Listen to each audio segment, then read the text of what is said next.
Sir, PV അൻവറിൻ്റെ പുതിയ വ്യവസ്ഥകളൊക്കെ ശ്രദ്ധിച്ചു കാണുമല്ലോ. ഒന്നെങ്കിൽ വനം മന്ത്രി സ്ഥാനം, അല്ലെങ്കിൽ ആഭ്യന്തര വകുപ്പ്, പറ്റുമെങ്കിൽ UDFന് സാധിക്കുകയാണെങ്കിൽ മുഖ്യമന്ത്രി ആക്കിയാലും തരക്കേടില്ല എന്നുള്ളതാണ് അൻവറിൻ്റെ നിലപാട്. ഒരു വൈകിയ വേളയിൽ മത്സരത്തിൽ നിന്ന് പിൻവാങ്ങി UDFിലേക്ക് ഒരു നല്ല കുട്ടി ചമഞ്ഞ് കയറാനായിട്ടുള്ള അവസാനവട്ട പരിശ്രമമാണോ ഇപ്പോൾ അൻവർ നടത്തിക്കൊണ്ടിരിക്കുന്നത്?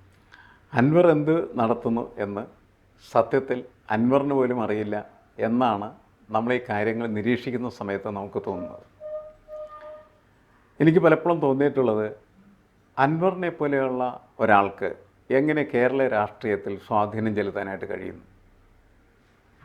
നമ്മളുടെ ഒരു പൊളിറ്റിക്കൽ ഇക്കോസിസ്റ്റം പരിശോധിച്ചാൽ, അല്ലെങ്കിൽ അതിൻ്റെ ഒരു ആവാസ വ്യവസ്ഥ പരിശോധിച്ചാൽ, അൻവറിനെ പോലെയുള്ള ആളുകൾക്ക് അതിൽ ഇടമുണ്ടായിരുന്നില്ല മുൻകാലങ്ങൾ. അങ്ങനെയുള്ള ആളുകളെ എത്രയോ എളുപ്പത്തിൽ നമ്മൾ അകറ്റി നിർത്തുമായിരുന്നു, അല്ലെങ്കിൽ പാറ്റിക്കളയുമായിരുന്നു എന്നുള്ളതാണ്. പക്ഷേ കുറേ കാലമായിട്ട് കേരള രാഷ്ട്രീയത്തിൽ അൻവറിനെ പോലെ തന്നെ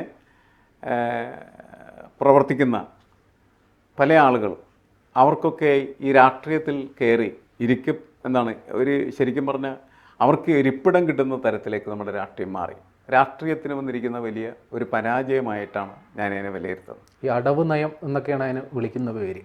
പല പേരുകൾ പലതും കൊടുക്കാം, പക്ഷേ ആളുകളുടെ സാമാന്യ ബുദ്ധിയെയാണ് അത് വെല്ലുവിളിക്കുന്നത്. നമ്മുടെ കോമൺ സെൻസിനെ വെല്ലുവിളിക്കുകയാണ് ചെയ്യുന്നത്. അൻവർ പറയുന്ന പല കാര്യങ്ങളും നമ്മുടെ കോമൺ സെൻസിനെ വെല്ലുവിളിക്കുന്നതായിട്ട് ഫീൽ ചെയ്യുന്നു എന്നുള്ളതാണ് ഏറ്റവും പ്രധാനപ്പെട്ട കാര്യം. കാരണം അൻവർ എന്താ പറഞ്ഞത്, മുഖ്യമന്ത്രി എന്ന് പറഞ്ഞാൽ എനിക്ക് പിതൃതുല്യനാണ് എന്ന് പറഞ്ഞു. അത് കഴിഞ്ഞിട്ട് പിന്നീട് അൻവർ പറയുന്നത് ഇയാൾ മാഫിയ തലവനാണ് എന്നാണ് പറയുന്നത്. രണ്ട് വാക്കുകളും അതിൻ്റെ അർത്ഥവും അതിൻ്റെ സാധ്യതകളും തമ്മിലുള്ള സംഘർഷാത്മക നമുക്ക് കൃത്യമായിട്ട് മനസ്സിലാവുന്നത്. ഇതൊരാൾ തന്നെ പറഞ്ഞ് കൊണ്ടിരിക്കുകയാണ്. പിന്നെ എനിക്ക് ഏറ്റവും രസകരമായി തോന്നിയതെന്ന് വെച്ചാൽ, ഈ മാധ്യമങ്ങൾ ഇയാളെ എന്തിനാണ് ഇങ്ങനെ ചുവന്നുകൊണ്ട് നടക്കുന്നത്? മാധ്യമങ്ങൾ ആണ് ഇയാൾക്ക് വാർത്ത ഉണ്ടാക്കി കൊടുക്കുന്നത്. അപ്പോൾ മാധ്യമങ്ങൾ എന്തുകൊണ്ട് അൻവറിന് വാർത്ത ഉണ്ടാക്കി കൊടുക്കുന്നതെന്ന് ചോദിച്ചാൽ, മാധ്യമങ്ങൾക്ക് ചിലപ്പോൾ ഒരു ഉത്തരം നമുക്ക് തരാനുണ്ടാവും. അൻവറിന് മാർക്കറ്റ് വാല്യൂ ഇപ്പോഴും ഉണ്ട് എന്നുള്ളതായിരിക്കും. കാരണം വാർത്ത എന്ന് പറയുന്നത് ഒരു പ്രൊഡക്റ്റായി, ഉൽപ്പന്നമായിട്ട് വിറ്റഴിക്കുന്ന തരത്തിൽ അവർ പ്രവർത്തിച്ചുകൊണ്ടിരിക്കുകയാണ് ചെയ്യുന്നത്. അപ്പോൾ അവരെ സംബന്ധിച്ചിടത്തോളം ഈ അൻവർ ഇങ്ങനെ കത്തിങ്ങനെ നിർത്തിക്കഴിഞ്ഞാൽ അവരുടെ ബിസിനസ് നല്ല രീതിയിൽ മുന്നോട്ട് കൊണ്ടുപോകും. അതിന് സഹായിക്കുന്ന ഒരാളായിട്ട് അൻവർ മാറിയിട്ടുണ്ടെന്നുള്ള ധാരണയുടെ പുറത്തായിരിക്കാം. എന്തായാലും ഇപ്പോൾ നമ്മുടെ പത്രിക പിൻവലിച്ച് കഴിഞ്ഞതിന് ശേഷം അൻവറിൻ്റെ സ്പേസ് കുറഞ്ഞു എന്നാണ് ഞാൻ കരുതുന്നത്. അല്ലേ? അങ്ങനെയല്ലേ? അതെ. ആ പത്രിക പിൻവലിക്കുന്നത് വരെ അൻവറിന് ഭയങ്കര സ്പേസ് ആയിരുന്നു ശരിക്കും പറഞ്ഞാൽ മാധ്യമം. എൻ്റെ കാരണം എന്താണെന്ന് വെച്ചാൽ, അൻവർ പത്രിക പിൻവലിക്കും എന്ന് കരുതിയ ഒരുപാട് ആളുകളുണ്ട്. അൻവർ എന്തുകൊണ്ട് തൃണമൂൽ കോൺഗ്രസ് സ്ഥാനാർത്ഥി ആയില്ല? പത്രിക പിൻവലിക്കാൻ വേണ്ടിയാണ് എന്നാണ് പലരും അതിനെ ഇതിൻ്റെ കാരണം എന്താ വെച്ചാൽ, തൃണമൂൽ കോൺഗ്രസിൻ്റെ സ്ഥാനാർത്ഥിയായിട്ട് അദ്ദേഹം നിന്നിരുന്നെങ്കിൽ അദ്ദേഹത്തിന് പിന്നെ സ്വാതന്ത്ര്യമില്ല. തൃണമൂൽ കോൺഗ്രസ് ആയിരിക്കണം പിന്നെ ഇയാൾ പിൻവലിക്കണോ വേണ്ടേ എന്നൊക്കെ തീരുമാനിക്കുന്നത്. അതുമാത്രമല്ല, മറ്റെല്ലാ കാര്യങ്ങളിലും തൃണമൂൽ കോൺഗ്രസിൻ്റെ അഖിലേന്ത്യാ നേതൃത്വം മമതാ ബാനർജി വരെ ഇടപെടുന്ന സ്ഥിതി ഉണ്ടാകുമായിരുന്നു. അതൊഴിവാക്കാൻ അയാൾ ബോധപൂർവമാണ് 2 സെറ്റ് പത്രിക കൊടുക്കുകയും 1 സെറ്റ് പത്രിക തള്ളിക്കളയുന്നതിന് ആവശ്യമായിട്ടുള്ള സാങ്കേതിക സംവിധാനം ഒരുക്കുകയും ചെയ്തു. 10 പേര് ഒപ്പിട്ട്, അയാൾക്കറിയാവുന്ന കാര്യമാണ്, 10 പേര് ഒപ്പിട്ട് കഴിഞ്ഞാൽ അത് അംഗീകരിക്കപ്പെടും എന്നുള്ള കാര്യം. പക്ഷേ 10 പേര് ഒപ്പിട്ടില്ല, ഒരാൾ ഒപ്പിട്ട് മാത്രം കൊടുക്കുകയാണ് ചെയ്തത്. അതുകൊണ്ടാണ് അത് തള്ളിപ്പോയത്. അപ്പോൾ അങ്ങനെ തള്ളിപ്പോകുന്ന അൻവറിനെ തന്നെ അറിയാം. അതുകൊണ്ട് അൻവർ എന്ത് ചെയ്യുമെന്ന് വെച്ചാൽ മറ്റൊരു സെറ്റ് കൊടുത്തു. അത് സ്വതന്ത്ര അൻവർ എന്ന നിലക്കാണ്. അപ്പോൾ സ്വതന്ത്ര അൻവറിനെ നിലനിർത്തുന്നത്, സ്വതന്ത്ര അൻവറിന് എന്തും ചെയ്യാനുള്ള സ്വാതന്ത്ര്യമുണ്ട്, എപ്പോൾ വേണമെങ്കിലും പിൻവലിക്കാം. പത്രിക പിൻവലിച്ചില്ലെങ്കിലും ഇനിയും പിൻവലിക്കാനുള്ള സ്പേസ് കിടക്കുന്നുണ്ട്. അതെ അല്ലേ? ഇലക്ഷന് ഒരാഴ്ച മുമ്പ് അൻവറിൻ്റെ പ്രസ്താവന വരികയാണ്, ഞാൻ ഇലക്ഷനിൽ മത്സരിക്കുന്നത് നിർത്തി, എൻ്റെ അനുയായികൾ ആരും എനിക്ക് വോട്ട് ചെയ്യരുത്, ഞാൻ പോലും എനിക്ക് വോട്ട് ചെയ്യുന്നില്ല. അങ്ങനെയും വരാം. അങ്ങനെയും വന്നാൽ നമ്മൾ ഞെട്ടിയിട്ട് കാര്യമില്ല. കാരണം അൻവറാണത്. അൻവർ ഏത് രൂപത്തിലും അവതരിക്കും എന്നുള്ളതാണ് അൻവർ കുറേ കാലമായിട്ട് നമ്മളെ ബോധ്യപ്പെടുത്തിക്കൊണ്ടിരിക്കുന്നത്. ഇപ്പോഴും കുഞ്ഞാലിക്കുട്ടി സാഹിബും അതുപോലെ മുസ്ലിം ലീഗുമൊക്കെ ആയിട്ട് അദ്ദേഹം നല്ല ബന്ധം പുലർത്തിക്കൊണ്ടിരിക്കുന്നത്. ആ ബന്ധത്തിൻ്റെ ഒരു അടിസ്ഥാനത്തിൽ കൂടിയാണ് യഥാർത്ഥത്തിൽ ഇപ്പോൾ അദ്ദേഹം സംസാരിക്കുന്നത്, എന്നെ വനം വകുപ്പ് മന്ത്രിയാക്കണം. ഇയാളെന്തിനാ വനം വകുപ്പ് മന്ത്രിയാണ്, നിലമ്പൂർ തേക്ക് കച്ചവടത്തെ. അപ്പോൾ വനം വകുപ്പ് മന്ത്രിയാക്കണം, അല്ലെങ്കിൽ ആഭ്യന്തരമന്ത്രിയാക്കണം. അല്ല, അത് അങ്ങനെയാണെങ്കിൽ പുള്ളിയുടെ പാർക്കുമായിട്ട് ബന്ധപ്പെട്ട പ്രശ്നങ്ങളൊക്കെ പരിഹരിക്കാൻ പറ്റുമായിരിക്കും. അല്ല, മന്ത്രിയായാൽ ഏത് മന്ത്രിയായി കഴിഞ്ഞാലും അയാളുടെ പ്രശ്നങ്ങൾ പരിഹരിക്കാം, അല്ലെങ്കിൽ ഭരണകക്ഷി MLA ആയാൽ മതി. ആത്യന്തികമായിട്ടുള്ള ലക്ഷ്യം അതാണല്ലോ, അയാളുടെ ബിസിനസ് മുന്നോട്ട് കൊണ്ടുപോകാനാണ്. ഇടതുപക്ഷത്തിനൊപ്പം നിൽക്കുന്ന സമയത്തും അയാളുടെ ബിസിനസ്സായിട്ട് പോയിക്കൊണ്ടിരുന്നത്. അയാളുടെ ബിസിനസ്സിനെ വെല്ലുവിളിക്കാനായിട്ടോ എതിർക്കാനായിട്ടോ ഇടതുപക്ഷത്തിന് തയ്യാറാവാൻ പറ്റാത്തൊരു സാഹചര്യം അയാൾ സൃഷ്ടിച്ചെടുത്തു. ഇടതുപക്ഷം എതിർക്കേണ്ട ഒരുപാട് കാര്യങ്ങളുണ്ടായിരുന്നു. ആ എതിർക്കേണ്ട കാര്യങ്ങളൊക്കെ ചുമന്ന് അൻവർ നടക്കുമ്പോഴും അൻവറിന് സംരക്ഷണം കൊടുക്കുന്ന രീതിയിലേക്ക് ഇടതുപക്ഷം പ്രവർത്തിക്കാൻ ബാധ്യസ്ഥമായി എന്നുള്ളതായിരുന്നു. അയാൾ പുറത്തു പോകുമ്പോൾ മാത്രമാണ് അയാൾക്കെതിരെ പിന്നീട് ഇടതുപക്ഷത്തിന് ശബ്ദിക്കാനായിട്ട് പറ്റുന്നത്.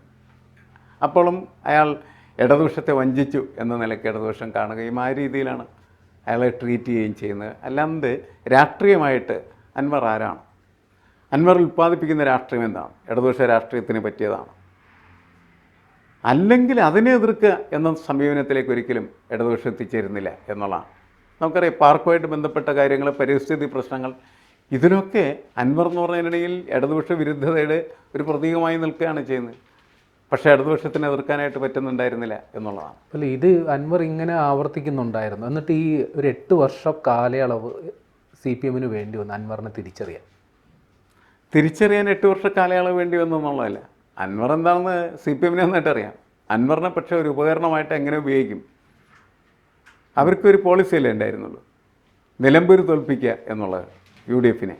കാരണം 10-36 വർഷം അല്ലേ, എത്രയാണെന്നാണ് ആര്യാടൻ മുഹമ്മദിൻ്റെ കയ്യിലായിരുന്നു ആ നിയമമണ്ഡലം. നമ്മളുടെ രാജ്യത്തൊരു പ്രത്യേകതയുണ്ട്, ഈ MLA-മാരൊക്കെ എന്ന് പറഞ്ഞാൽ നാടുവാഴികളാണ് എല്ലാ അർത്ഥത്തിലും. കാരണം സർക്കാരിൻ്റെ ഫണ്ടൊക്കെ വെച്ച് ഇവർ പ്രവർത്തനങ്ങളൊക്കെ നടത്തി കഴിയുമ്പോൾ എല്ലാ സ്ഥലത്തും ഫ്ലക്സ് വെക്കും അല്ലേ, ആ റോഡ് അനുവദിച്ച അൻവറിന് അഭിവാദ്യങ്ങൾ, അല്ലെങ്കിൽ ഇന്ന കെട്ടിടം പണിതിരിക്കുന്ന അൻവറിന് അഭിവാദ്യങ്ങൾ. അൻവർ മാത്രമേ ഞാൻ പറഞ്ഞു, ബാക്കി അൻവർ എന്ന് പറഞ്ഞാൽ MLA-യുടെ പേരെന്നുള്ള നിലയ്ക്ക് എല്ലാ MLA-മാരും ഇത് ചെയ്യണം. അവരുടെ വീട്ടിൽ നിന്ന് അവർക്ക് സ്ത്രീധനം കിട്ടിയ ഫണ്ട് കൊണ്ടുവന്ന് റോഡ് പണിത പോലെയാണ് റോഡിൽ കൊണ്ടുവന്ന് ഫ്ലക്സ് വെക്കുന്നത് എല്ലാ പാർട്ടിക്കാരും ചെയ്യുന്നത്.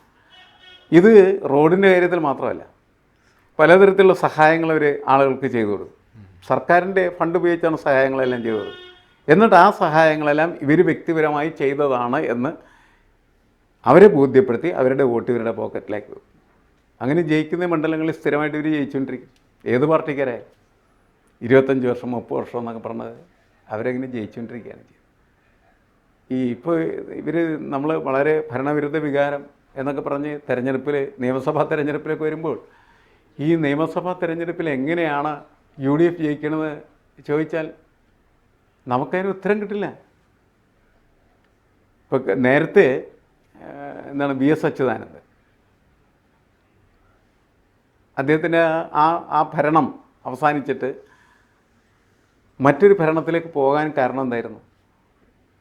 ഉമ്മൻചാണ്ടി ഭരിക്കാൻ വന്നില്ല. 72 സീറ്റുകളാണ് ഉമ്മൻചാണ്ടിക്ക് ഉണ്ടായത്, 2 കൂടുതൽ. അന്ന് VS തന്നെ ജയിച്ചു വരുമായിരുന്നു. അതെ, പിണറായി വിജയൻ ഒരു താല്പര്യം ഉണ്ടായിരുന്നു, അന്നത്തെ സെക്രട്ടറി, അദ്ദേഹത്തിന് ഒരു താല്പര്യം ഉണ്ടായിരുന്നില്ല VS വീണ്ടും 2ാം വട്ടം അധികാരത്തിൽ വരണം എന്ന്. അതിനുവേണ്ടി അവർ നടത്തിയ ചരടുവലികളുടെ ഭാഗമായിട്ട് മാത്രമാണ് ഈ 2 സീറ്റ് കൂടുതൽ ജയിച്ച് ഉമ്മൻചാണ്ടി അധികാരത്തിൽ വന്നതെന്നുള്ളതായിരുന്നു നമുക്ക് മനസ്സിലായി. ഇത് ഈ നാടുവാഴിത്ത സ്വഭാവത്തിൻ്റെ പ്രശ്നമാണ് ശരിക്കും. അതുകൊണ്ട് തന്നെ ഈ തെരഞ്ഞെടുപ്പ് കഴിഞ്ഞാൽ എന്ത് സംഭവിക്കും എന്നുള്ളത് തെരഞ്ഞെടുപ്പിന് ശേഷം മാത്രമേ നമുക്ക് പറയാൻ പറ്റുള്ളൂ. മറ്റതൊക്കെ ഇങ്ങനെ വെറുതെ ആരോപം പോലെ പറഞ്ഞുള്ളത്. ജയിക്കുന്ന മണ്ഡലത്തിൽ ജയിച്ചുകൊണ്ടിരിക്കുന്നതായിട്ടുള്ള MLA തോൽപ്പിക്കാനായിട്ട് വളരെ ബുദ്ധിമുട്ടാണ് എന്നുള്ളത് കൊണ്ട് അതേ MLA തന്നെയാണ് അവിടെ മത്സരിക്കാനായിട്ട് വരുന്നത്. പിന്നെ മാറ്റം വരുന്നത് എങ്ങനെയാണെന്ന് വെച്ചാൽ പാർട്ടിയൊക്കെ ചിലപ്പോൾ തീരുമാനിക്കാറുണ്ട് 2 വട്ടം മത്സരിച്ചവൻ ഇനി മത്സരിക്കില്ല എന്ന് പറഞ്ഞവർ മാറ്റുമ്പോഴാണ് അവിടെ ഒരു ഗ്യാപ്പ് കിട്ടുന്നത്. ശരിക്കും പറഞ്ഞു നമ്മൾ ഈ 2 വട്ടം മത്സരിച്ചവൻ മത്സരിക്കേണ്ടതില്ല എന്ന് തീരുമാനിച്ച് സ്വാഗതം ചെയ്യുന്നവരാണ് നമ്മളൊക്കെ. പക്ഷേ പാർട്ടിയുടെ അധികാരം നിലനിർത്താൻ എപ്പോഴും നല്ലത് മറ്റതാണ്. 25 വർഷം ജയിച്ചുകൊണ്ടിരിക്കുന്ന ഒരുത്തിനെ അവിടെ തന്നെ പണ്ടാരം നിർത്തുക, വീണ്ടും ജയിച്ചോളും. കാരണം നമ്മൾ ഈ നേരത്തെ പറഞ്ഞ പോലെ സർക്കാരിൻ്റെ ഫണ്ടുകളൊക്കെ പല രീതിയിലേക്ക് ഉപയോഗിച്ച് പലതരം ബന്ധങ്ങളുണ്ടാക്കി ഈ വോട്ടേഴ്സിനെ മുഴുവനും ഇവൻ്റെ കസ്റ്റമേഴ്സാക്കി നിർത്തിയിരിക്കുകയാണെങ്കിൽ അപ്പോൾ അങ്ങനത്തെ ഒരു വലിയ പ്രശ്നം ആ ഒരു അഹങ്കാരം അൻവറിലുണ്ടെന്നാണ് എനിക്ക് തോന്നുന്നത്. അതുകൊണ്ടാണ് അൻവർ പറയുന്നത്, കഴിഞ്ഞ ദിവസം അൻവറിൻ്റെ പ്രസ്താവന ഉണ്ടല്ലോ, 75,000 വോട്ട് ഞാൻ പിടിക്കുന്നില്ല പറഞ്ഞു. ശ്രദ്ധിച്ചില്ലേ? അങ്ങനെയൊക്കെ അയാൾ അങ്ങനെ പറയാനായിട്ട് പറ്റുന്നത് ഇതുകൊണ്ട് മാത്രമാണ്. 75,000 വോട്ട് പിടിക്കാനുള്ള ശേഷിയുണ്ടല്ലേ. കാരണം ഈ MLA-മാരൊക്കെ നേരത്തേക്കാൾ എന്തായാലും അയാൾ വോട്ട് നേരത്തെ ഇതൊന്നുമില്ലായിരുന്ന സമയത്ത് തന്നെ 6,000 വോട്ട് പിടിച്ച ആളാണ്. അപ്പോൾ അതുകൊണ്ട് 10+ എന്ന് പറയുന്നത് ഉറപ്പായിട്ടുള്ള കാര്യമാണ്. 15+ ആയിക്കഴിഞ്ഞാൽ ഇവിടെ LDF ആയിക്കോ UDF ആയിക്കോ എന്നുള്ള കാര്യത്തിൽ വളരെ വലിയ അനിശ്ചിതത്വം ഉണ്ടാകാൻ സാധ്യതയുണ്ട്. അയാൾ പിടിക്കുന്ന വോട്ട് 15+ ആണെന്ന് വിചാരിക്കുക. അത് ഈ സ്ഥാനാർത്ഥികൾ ഒരു പ്രതീക്ഷയില്ലാത്ത രീതിയിൽ നമ്മുടെ ഇടത് സ്ഥാനാർത്ഥിക്കും അതേപോലെ തന്നെ UDF സ്ഥാനാർത്ഥിക്കും ആഘാതം ഉണ്ടാക്കാൻ സാധ്യതയുണ്ട്. കാരണം എവിടെ നിന്നാണ് ഇയാൾ തോണ്ടിയെടുക്കണമെന്ന് നമുക്ക് പറയാൻ പറ്റില്ല. അതൊരു പ്രശ്നമാണ് ശരി.